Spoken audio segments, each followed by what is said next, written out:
nào vậy? Ô con trần bông ba mà bị ná nâng bông Có do việc khai độn. Ô con trần bông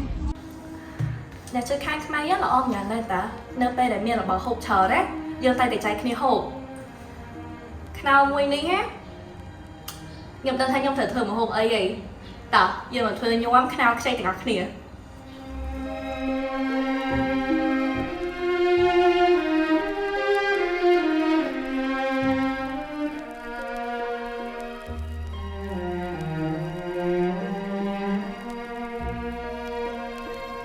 ជាដំបូងយើងដាំទឹកឲ្យពុះ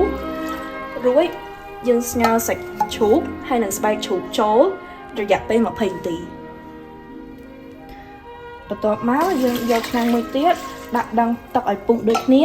សម្រាប់យើងស្ងោរខ្នុរខ្ចីហើយ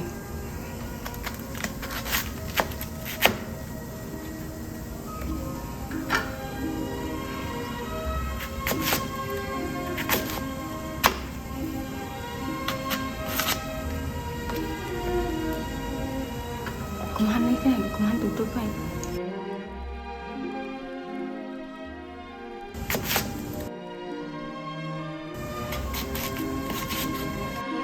យើងហាន់ស្គរលខី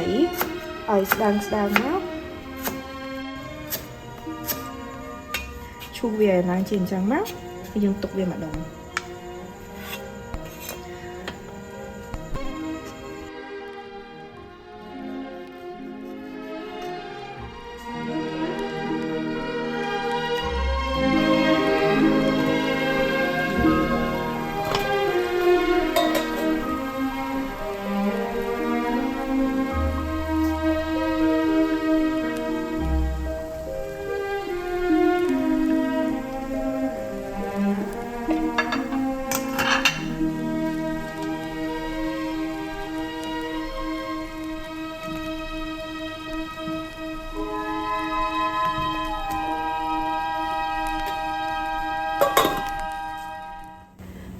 ជាក្រៀមហ្នឹងយើងយកវាមកលាងទឹក 3-4 ត្រឡប់ឲ្យស្អាតមក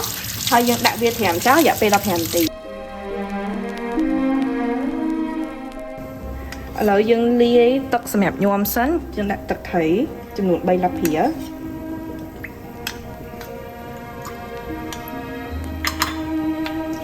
កាពិអំបិលស្ករស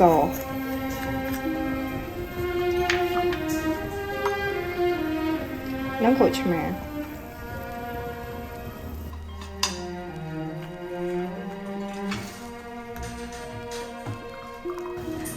ចឹងសម្រាប់ខ្នុរដែលយើងបានសោះហើយមិញហ្នឹងណាយើងយកវាមកហាន់ស្ដើង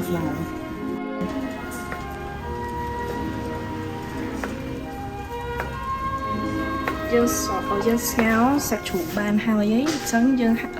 រង់វាចេញមក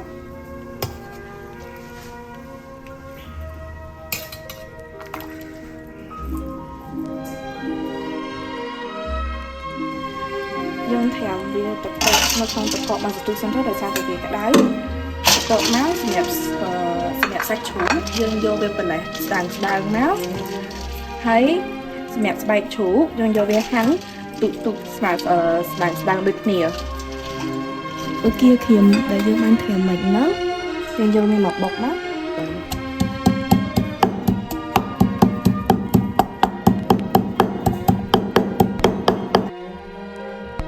បន្ទាប់មកយើងដាក់ខ្ទិះដូងចូលហើយយើងដាំឲ្យពុះឡើងពុះហើយយើងដាក់ខ្នុរចូលមកបន្ទាប់មកយើងកូរវាឲ្យសព្វឲ្យវាចូលជាតិរយៈពេល2នាទីហើយចាំយើងស្រង់ចេញវិញ